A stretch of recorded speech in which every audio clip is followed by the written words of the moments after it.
Hello everyone, this is the video lecture for College Algebra, Math 1414, Section 9.2.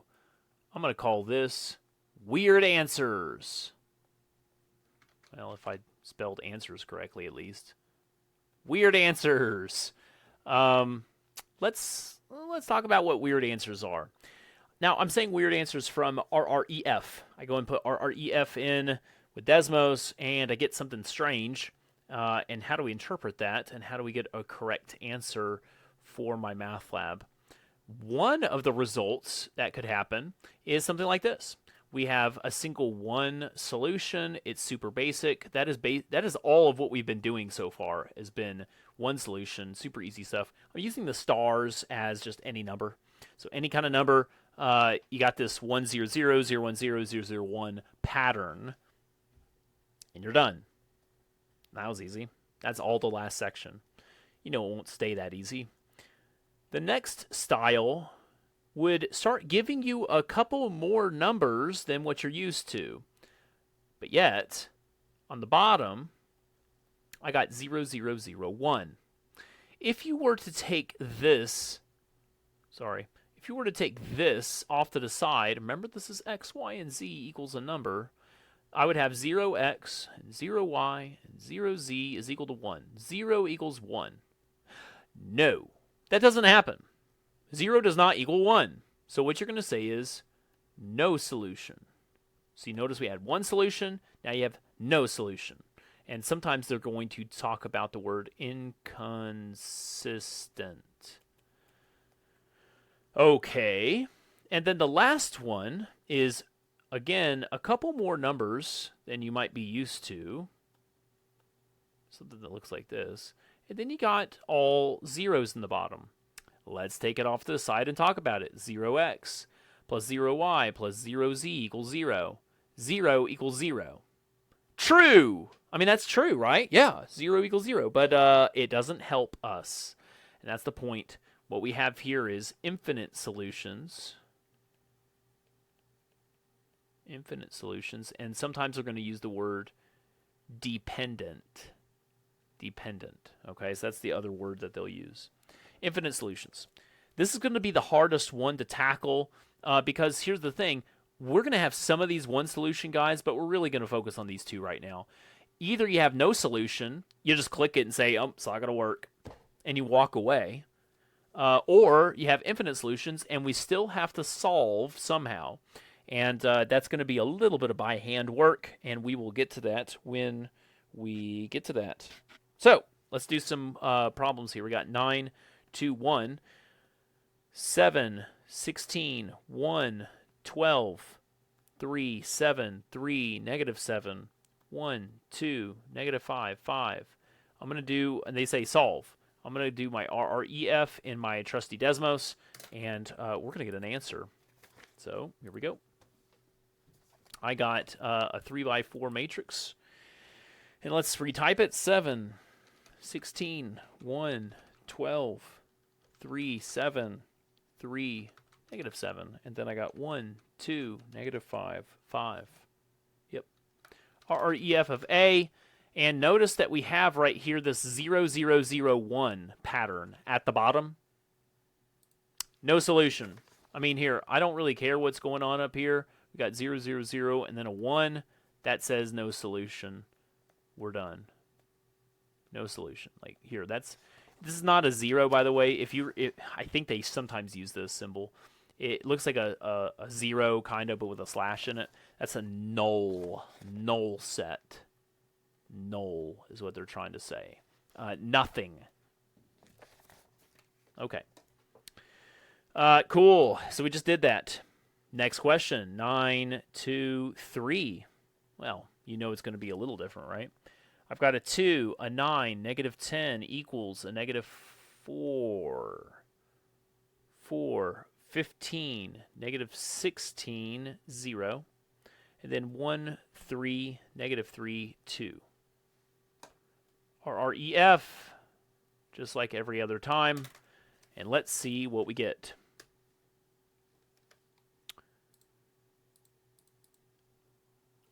One thing that's kind of nice here doing it with you is that I have my notes right in front of me, and so I can just keep on looking down at my notes to get the correct numbers every time, like while I'm typing these.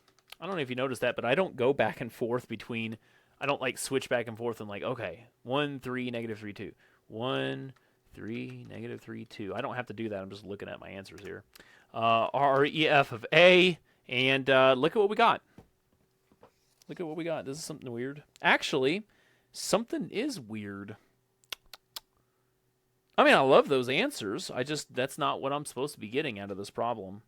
Did I copy something wrong? Yep. That is a positive 15. Aha! Did I have a positive here? Yep, there it is. See, I should be looking back and forth. I just said it. I said, oh, look, I got to use my notes. And then I didn't use my notes. Okay, perfect. This is what we should be getting. So how do I approach this? Notice this problem. I got decimals. I got some fractions. I'm getting scared. Well, you shouldn't be scared. It's okay to get at fractions for answers, in particular when you have weird answers. And so I'm going to copy this down over here, and we're going to talk about it at length. 0, 1, 0, 10. And then I've got 0, 1, negative 4 thirds, negative 8 thirds. And then lastly, 0, 0, 0, 0. Notice that the bottom is telling me 0 equals 0. And so therefore, we're going to have a dependent infinite solutions kind of situation. Now, when you have infinite solutions, there's 3 answers that you can choose from here in my math lab. First off, they say the one solution, and then they have the curlies with 3 boxes, something like that. They got the infinite solutions. That's supposed to be an infinity sign. And what they have is the same kind of style, but then they put a Z here. It's fixed. You can't change that. It's kind of different. And then finally, they just say no solution. And the last one, you click this one. Here, you're going to click this guy. And so you only have 2 answers, but you're going to have them in terms of the Z. They're dependent on Z. Let me show you. What I want to do is take what I have here, and I'm going to rewrite the equations that are not just zeros. So this guy right here, I got 1x plus 0y plus 1z is equal to 10. This guy here, 0x plus 1y minus 4 thirds z is equal to negative 8 thirds. You don't need these guys, of course. And now I want to solve this. I want to get x equals. That's the idea, right? X and y. I don't care about z right now. X and y. So to get x by itself, I'm going to minus z on both sides. And so what I actually have there is x is equal to 10 minus z. That's your answer. That's what you're going to put in that box. Let's do it again for this guy. What I'm going to do is add the 4 thirds z to both sides. And so what you have is y equals, see, y equals by himself, negative 8 thirds plus 4 thirds z. And that's what you're going to put in the box. Is there a quicker way to get those answers? The answer is yes. I simply take whatever's in this column, those particular 2, and I move them to the other side with a z, and I change the sign. Notice that was a positive 1, now it's a negative 1. That was a negative 4 thirds, now it's a positive 4 thirds. That is all you have to do. You do not need to keep on doing this equation stuff. Just look at the answers, move them over, and you're done. Next problem, 9, 2, 5. I've got 4, 3, 6, negative 22, 4, negative 6, negative 14, 1, 1, negative 1, 3. We're going to RREF it just like last time. And so I go back to Desmos with my notes. And hopefully this time I won't mess up. So here we go.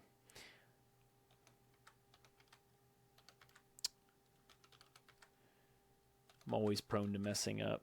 I don't know about you, but I do it all the time. not just in math, but particularly in math. It's kind of sad for being a math teacher still messing up. I can't figure out a tip to save my life. I have to have my wife do that for me. It's just 10 or 15%. Yeah, I know. You think it's easy. I got some numbers here. And so I got -4, 4, and -3. But notice, see this pattern right here? This 1, 0, 0, 0, 1, 0, 0, 0, 1? Well, right here means that you only have one answer. That's your answer. -4, 4, and 3. That's it. One answer. You're going to fill in each one of these three boxes. -4, 4, -3. And that is it. There's nothing else to do. Nothing else to do. How simple. 9, 2, 17. X plus 6y plus 4z is equal to 7. And then I got this y minus 7z is equal to 5. This reminds me of something. On all these problems previously, I don't know if they actually started with a matrix or they actually started with like equations. But at this point, I figure that we can convert that into a matrix without having to do any math. You know, dot. Okay, so we got an equation here. Notice that we don't have any thing in the bottom. And so if you have nothing in the bottom, you're going to assume that there's actually just a bunch of zeros. You can see my matrix already. And if I already have a bunch of zeros, then it's a dependent matrix. Now, I'm still going to be doing RREF. In fact, that's a 0 there because it's missing. I'm still going to do RREF, of course, because I want to simplify it to be able to get my answers. But I'm already knowing what to expect. I said I'd do capital letters on that in a different video. Oh, well. Still bad handwriting. A 3x4. You don't actually have to make it a 3x4. I'm going to make it a 2x4 just to prove to you it's the same thing. And so I'm purposely not including the last row of zeros. But if you wanted to include it, then it would work the same as if you just put zeros down there. You can see that it didn't really simplify very much. It did a little bit. So let me go ahead and rewrite it now. So I've got a 1, 0, 46, -23, and then a 0, 1, -7, 5. Remember that this is a dependent matrix, right? We already knew that. We already knew that going in. And so what I'm wanting to do now is get the answer. Last time what I did is I took these guys and I moved them over and I put a z next to them. Remember, I changed my sign and put a z next to it. So my x is actually equal to, if you're looking right there, -23, yes. But then I'm going to say minus 46z. My y, see, it was the 5, yes. But then now I move it over, now it's a positive 7 and then a z. And those are the two answers. Again, oops. They're going to say, hey, what's z equal to? And it's already fixed for you. It's z.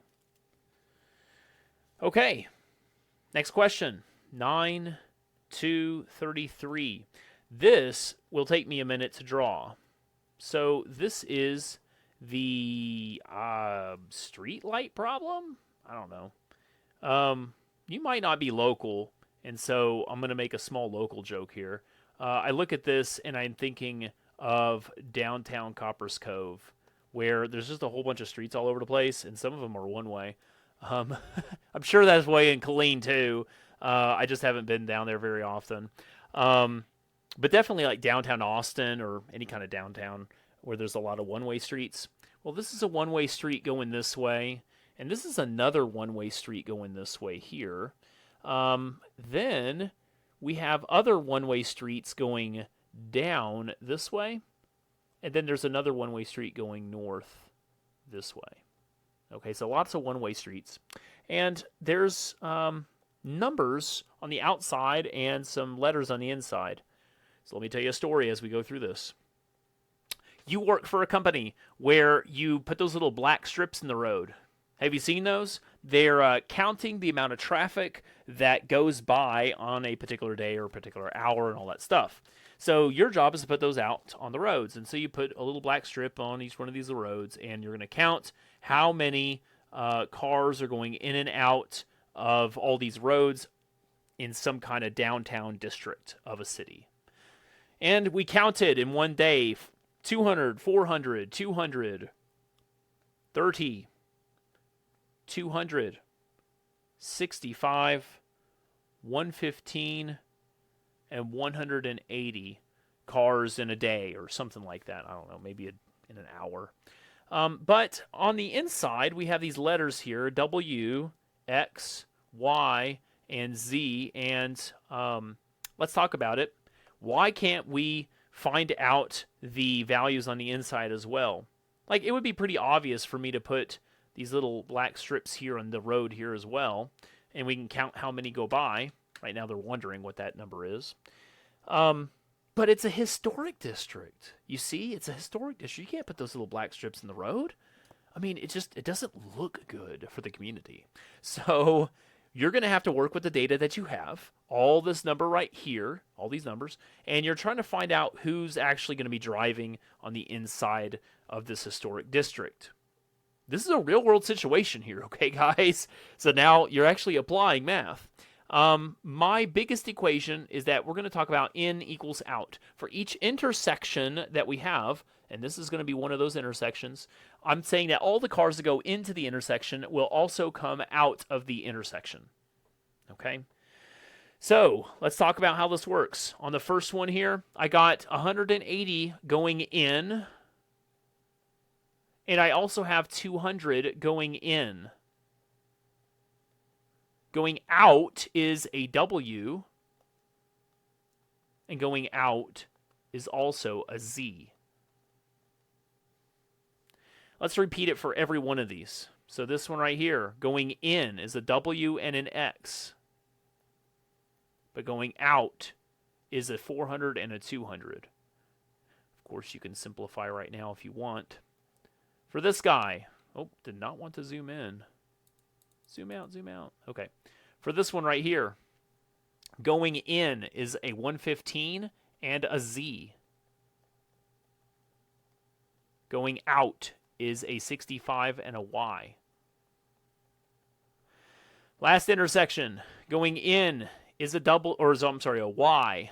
Also in is a 200. Y and 200. Going out is an X and a 30. So, this is a pretty interesting problem. I say this is 9-2-33. That's like my problem number for this. But this right here is your answer, and you're done. On some of them. In fact, I think there's 3 problems like this, and one of your answers is just going to be this guy, and then you move on. So I'm going to call that part A. We're going to do, of course, more than that.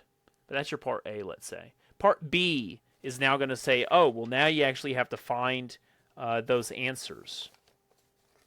And then part C is going to be a substitution to find out what's going on, okay? So that's part A. Maybe that's just the whole problem for some of these. Let's keep going. I need to write this into a matrix, and notice that I'm going to have a W, X, Y, Z equals a number. I am not going to convert this all over. It just takes too long when it's pretty simple. Notice that we have a positive W and a no X's, no Y's, a positive Z, and then it's equal to 380. Here, I got a W and an X, and they're both positive. 0, 0, equal to, equal sign, 600. Now notice that this was flipped from the last one. See, normally we have the numbers on this side. It doesn't matter. 2 equals 2. You can move them around back and forth, and it's going to be the same thing. And I did not want to zoom in again. Okay, the next one's a little bit more tricky. I'm going to actually move the Z over, and I'm going to move the 65 over, giving me a 0, 0, 1, negative 1, and then 115 minus the 65 actually yields... Wait, I'm looking ahead here. A 50? Yes. Sorry, I have my equations a little bit mixed up. That's okay. Sorry. We're good. Yep. And then the last one, I'm going to move the y over and move the 30 over. So then I got an x, a negative y, 0, 0, and then I got 170. All right. RREF that thing. That is a 4x5 matrix. Let's do it. So we got, so start typing. A equal, oh, no. New matrix, right? 4x5. Here we go. 1, 0, 0, 1, 380. 0, whoa. 1, 0, negative 1. Oh, no. I'm typing the final answer. That was my bad. Sorry. They look so similar, honestly. They look so similar.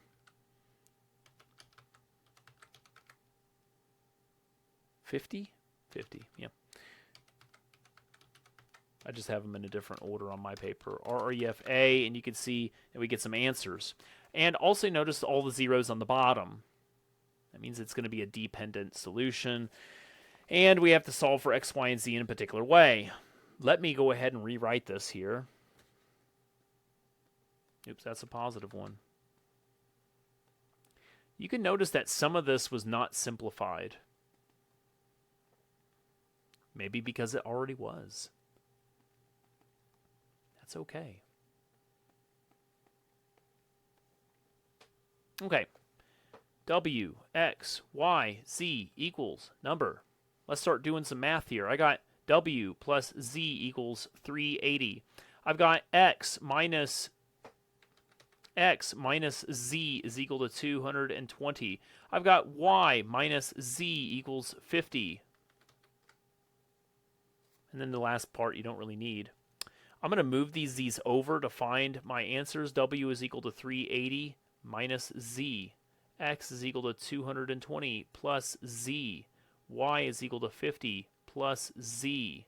And each one of these is your answer for part B. Okay. Back to the story. You're working for a company where you're putting little black strips down the road, and then you find out these numbers, and you got to go give them to the boss. Okay? So you put all these strips around the outside. You can't put them on the inside, and the boss says figure out how many cars are on the inside. You did all the math. You did it so correct, and you know you did. You went back and double-checked it all, and you got these results here. You go and show this to the boss, and the boss is like, excuse me? What is that? I just want some numbers. Are you saying that it's just 380 cars going by? And you're saying, well, no, it's not just 380. It's 380 minus Z. The boss says, what is Z? And that's a good point. This is not human readable. We need some real numbers. Don't give them this stuff. That's for math people. You give me that. Don't give your boss that. So what do? Now I'm panicking. The boss is going to fire me. What should I do? Oh my gosh. Well, I'm going to go back up for a second here. And I'm just going to say, in the middle of the night, nobody's looking. I'm just going to put a little black strip down here on the road. And I count it out. And I find that Z is equal to 45. And then I remove it the next day. Nobody knows. Z equals 45. If I have that piece of information now, can't I go back and just plug them in and get some answers? Oh, yes, I know I did it the cheating way. There's no other way to do it. And that's okay, as long as you don't get fired from your job, right? Historic districts. Ugh. We don't need all that fancy laws for them. Put the little strip on the road. It'll be fine. Okay. I like historic districts as much as anybody else, of course. Just the story, that's all it is. I plug them in, I get some numbers, and I bring this to the boss. And of course, I got my Z still, right? So this is my X, my Y. No, WXY. That's right. W, X, Y, and then finally Z was 45. You can bring that to the boss. The boss says, good job. I'm not going to fire you today. Thank you. Okay. 9 to 36. Last problem, I think? Yes, last problem.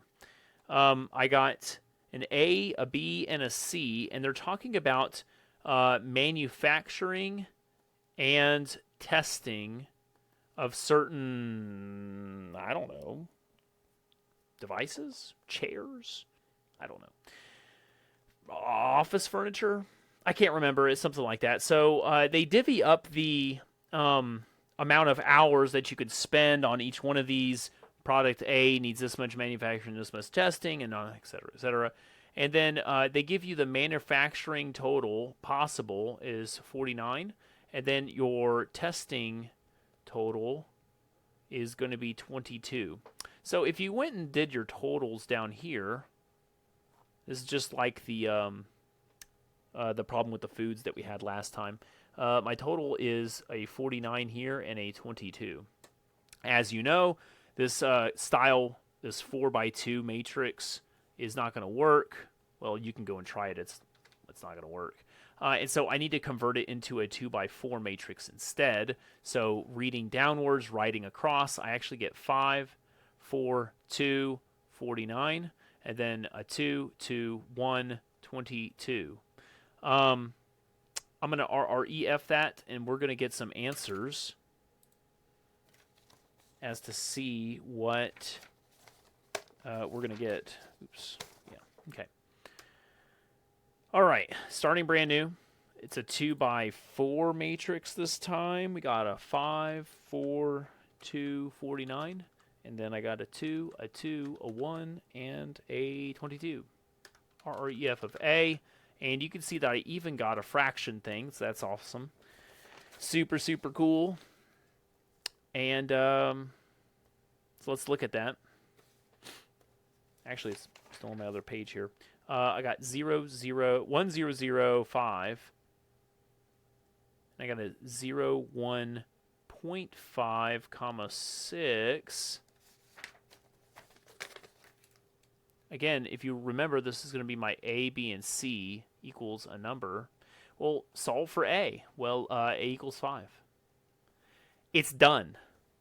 Although that we know that there's going to be zeros down here because there's missing those. I know it's dependent. Regardless, we actually got a real whole single number for A, and that's okay. But my B is going to be a little different. I got B plus 0.5 C is equal to 6. And I'm going to move that over and say minus the 0.5 C on the other side. Now, I like this answer, but they actually give us results here. They say that, what if C equals 2? And so they're going to ask, my math lab's going to ask an A and a B. My A is 5. I don't care what C is. My A is always 5. But my B changes. 6 minus 0.5 times the 2, that means half. Half of 2 is 1. 6 minus 1 is a 5 as well. And then they say, what if, I'm zooming in a lot today. What if C is equal to 4? What if C equals 4? Find A and B. Well, same thing. I got a 5 there. Always got a 5. But over here we got 6 minus 0.5 times 4. We got 6 minus, what, half of 4 is 2. So I got 4 is my answer. And there you go. All right. Whew. Done with that section. All right, guys. Thank you very much. Have a great day.